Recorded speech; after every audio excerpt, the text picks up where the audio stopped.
নমস্কার বন্ধুরা, রিনাস হোমলি কিচেনে সকলকে স্বাগত। আজ শেয়ার করব ডিমের কারি রেসিপি।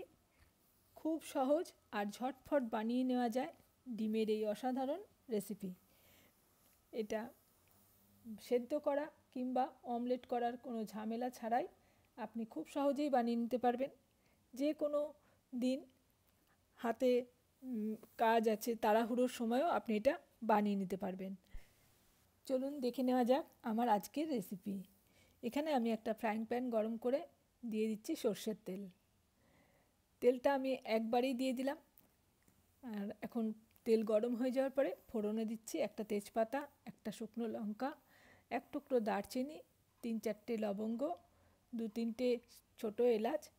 এবার এই ফোড়নটাকে খুব ভালো করে প্রথমে ভেজে নেব। ফোড়ন থেকে সুন্দর একটা গন্ধ বেরোলে পরে এর মধ্যে দিয়ে দেবো একটা মাঝারি সাইজের পেঁয়াজ কুচি। পেঁয়াজ কুচিটাকে খুব ভালো করে ভেজে নিতে হবে। একটু লালচে হওয়া পর্যন্ত নাড়াচাড়া করে ভেজে নেব। মিনিট 2 সময় আমি ভেজে নিয়েছি। তারপর এর মধ্যে আমি দিচ্ছি একটা মাঝারি সাইজের পেঁয়াজ বাটা। পেঁয়াজ বাটাটাকেও খুব ভালো করে, যতক্ষণ না কাঁচা গন্ধটা চলে যাচ্ছে ততক্ষণ ভেজে নিতে হবে। পেঁয়াজটাকে সুন্দর করে ভেজে নেওয়ার পর এর মধ্যে দিয়ে দেব 1 চা চামচ গ্রেট করা রসুন, আর দিচ্ছি 1 চা চামচ গ্রেট করা আদা। আদা আর রসুনটাকে পেঁয়াজের সাথে মিশিয়ে নিয়ে খুব ভালোভাবে আবারও ভেজে নেব, যতক্ষণ না আদা রসুনের কাঁচা গন্ধটা চলে যাচ্ছে। খুব ভালো করে ভেজে নিলাম সমস্ত কিছু। এবার এর মধ্যে সামান্য একটু জল দেব, যাতে এই মশলাটা পুড়ে না যায়।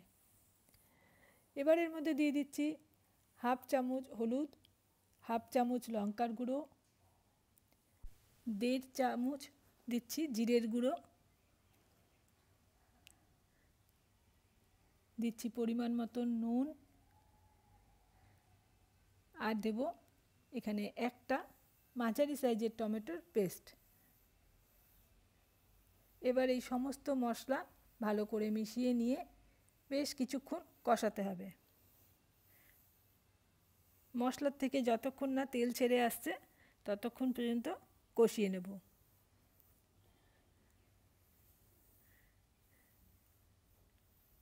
কষাতে কষাতে এই যে এখন তেল ছাড়তে শুরু করেছে, অল্প একটু গরম জল দেব, দিয়ে মশলাটাকে আবারও আমি কষাবো। একটু নেড়ে চেড়ে নিলাম। এবার ঢাকনা দিয়ে ঢেকে মিনিট খানেক সময় রেখে দেব, তাহলে মশলাটা আরও ভালোভাবে কষানো হবে। মিনিট খানেক পর ঢাকনাটা খুলে মশলাটাকে আবারও ভালো করে কষিয়ে নিচ্ছি। এখন এর মধ্যে দিয়ে দেব 1/2 চা চামচ মতন চিনি, আর দিচ্ছি 1/2 চামচ মতো গরম মশলার গুঁড়ো। আবারও অল্প একটু গরম জল দিয়ে দিলাম, দিয়ে এবার এই চিনি আর গরম মশলার গুঁড়োটাকেও ভালো করে মিশিয়ে নেব। খুব ভালো মতন মেশানো হয়ে গেছে আর কষানোটাও খুব সুন্দর হয়ে গেছে। এখন এর মধ্যে আমি এই কাপটা মেপে 2 কাপ গরম জল দিয়ে দিলাম। এবার ভালো করে একটু নেড়ে মশলাটাকে জলের সাথে মিশিয়ে নিলাম, নিয়ে ঢাকা দিয়ে যেই গ্রেভিটাকে ফুটতে দেব। 3-4 মিনিট খুব ভালো করে ফুটিয়ে নিয়েছি, আর গ্রেভিটা এখন অনেকটা ঘন হয়ে এসেছে। এই সময়ে আমি এর মধ্যে দিয়ে দেব এই বাটিতে করে ডিমগুলোকে আমি ফাটিয়ে রেখেছি। এখানে একটা একটা করে ডিম খুব আস্তে করে দিতে হবে, যাতে কুসুমগুলো ভেঙে না যায়। আপনারা ডিমটা ফাটিয়ে সরাসরিও এর মধ্যে দিতে পারেন। আমি একটা বাটির মধ্যে করে নিয়ে দিয়ে দিচ্ছি। আমি এখানে মোট 5টা ডিম দিলাম। এবার দিয়ে দিচ্ছি 3-4টে কাঁচা লঙ্কা। এবার আবারও ঢাকনা দিয়ে ঢেকে গ্যাসের ফ্লেমটাকে মিডিয়ামে করে দিয়েছি, দিয়ে এটাকে আরও 2 মিনিট মতন রান্না করে নিলাম। 2 মিনিট পর এবার একটু ঝাঁকিয়ে নিলাম এইভাবে, যাতে ডিমগুলো একটার সঙ্গে একটা লেগে না যায়। খুন্তিটা দিয়েও আমি একটু আলগা আলগা করে দিচ্ছি সব কটা ডিমকে।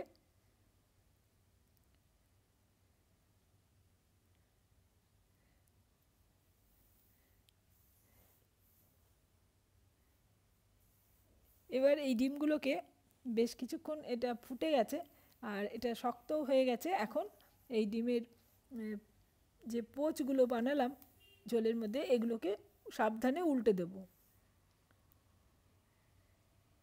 তাহলে কুসুমটাও ভালো মতন সেদ্ধ হয়ে যাবে। আস্তে আস্তে উল্টে দিতে হবে সব কটা ডিমকেই।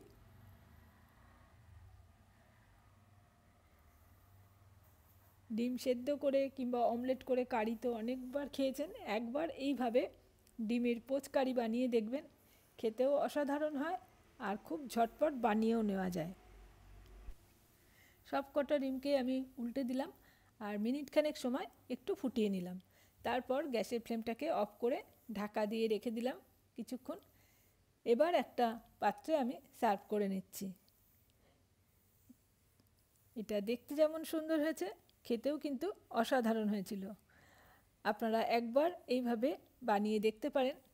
যে কোনো দিন যদি হাতে রান্না করার সময় না থাকে, ঝটপট এইভাবে বানিয়ে নিতে পারেন। আমার আজকের এই ডিম কারির রেসিপি কেমন লাগলো কমেন্টসে জানাবেন। ভালো লাগলে লাইক আর শেয়ার করে দেবেন।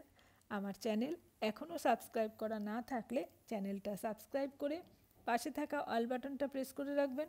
পরবর্তী ভিডিওর নোটিফিকেশান আপনার কাছে চলে যাবে। আজ এই পর্যন্ত, আবারও চলে আসবো অন্য কোনো রেসিপি নিয়ে।